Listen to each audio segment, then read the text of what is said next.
Welcome to all of you. आज हम लोग डिस्कस करने वाले हैं, अगर consolidated profit and loss account अगर बना रहे हैं तो उसमें दो चीज आती है फाइंड आउट करने की, कैसे माइनॉरिटी इंटरेस्ट फाइंड आउट करते हैं और कैसे कैपिटल रिजर्व फाइंड आउट करते हैं।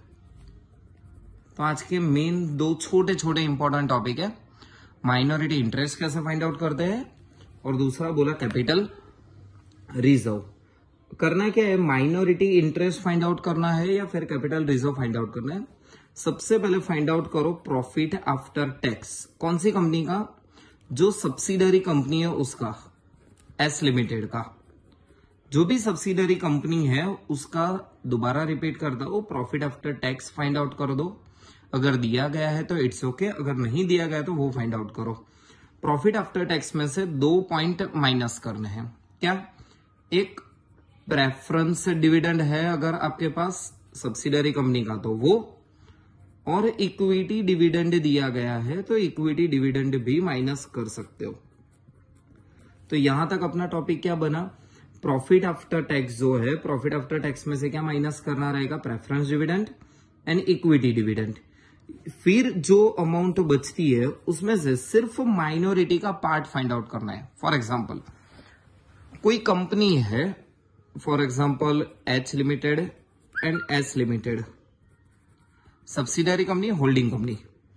बट सब्सिडरी कंपनी के अगर 80% share holding company taken over कर रही है, सब्सिडरी के टोटल 80% कवर कर रही है, दैट मीन सब्सिडरी के पास कितना रेशियो रहा, 20% रहा। तो जो भी अमाउंट आ रही है यहां पे उसके सिर्फ 20% कर दो, तो जो मिलेगा वो होगा सीधा माइनॉरिटी इंटरेस्ट। तो फिर एक बार माइनॉरिटी इंटरेस्ट कैसे फाइंड आउट करते हैं प्रॉफिट एंड लॉस में। प्रॉफिट आफ्टर टैक्स दिया गया है एस लिमिटेड का, सब्सिडरी कंपनी का, तो वो लिख दो। Preference dividend, equity dividend, yes obviously S limited का ही माइनस करना है। जो अमाउंट आ रही है उस अमाउंट के सब्सिडरी का पार्ट फाइंड आउट कर लो, 20%। जो शेयर का पार्ट है वो 20% फाइंड आउट करके जो आंसर मिलेगा उसे हम बोल देंगे माइनॉरिटी इंटरेस्ट। ये तो बात हुई माइनॉरिटी इंटरेस्ट के बारे में। बट सर कैपिटल रिजर्व अगर पूछा है तो कैसे फाइंड आउट करना है, तो दूसरा वाला पार्ट देख लेते हैं। प्रॉफिट आफ्टर टैक्स एक बार वेरीफाई कर लो, सिंपल सा। दोबारा प्रॉफिट आफ्टर टैक्स, जो आपको मेन जो प्रॉफिट आफ्टर टैक्स दिया गया है वो सिर्फ फाइंड आउट करना है। उसमें से सिर्फ और सिर्फ प्रेफरेंस डिविडेंड अगर है तो प्रेफरेंस डिविडेंड माइनस करना रहेगा, इक्विटी डिविडेंड यहां पे माइनस नहीं होगा। ये याद रखना, अगर कैपिटल रिजर्व फाइंड आउट कर रहे हो तो सिर्फ और सिर्फ प्रेफरेंस डिविडेंड ही माइनस करना है, इक्विटी डिविडेंड माइनस नहीं करना है। फिर जो हमारे पास आंसर बचता है उसको एच लिमिटेड और एस लिमिटेड में डिवाइड कर दो। सर एच लिमिटेड और एस लिमिटेड में कौन से रेशियो में? ऑब्वियसली जो हमारा पास होल्डिंग रेशियो रहेगा उसी रेशियो में। होल्डिंग रेशियो सपोज मैं ये एग्जांपल काउंट करता हूं तो 80 और 20 है तो 4:1, तो 4:1 में डिवाइड कर दो। कुछ ना कुछ अमाउंट होल्डिंग के पास मिलेगा, कुछ ना कुछ अमाउंट सब्सिडरी के पास मिलेगा। इसको क्या करना है, प्री और पोस्ट में डिवाइड कर दो। प्री और पोस्ट दैट मीन्स कौन से रेशियो में डिवाइड करना है आपको, सिंपल सा टाइम रेशियो। तो जो आपको प्री का आंसर मिलेगा ना उससे हम बोल देंगे कैपिटल रिजर्व।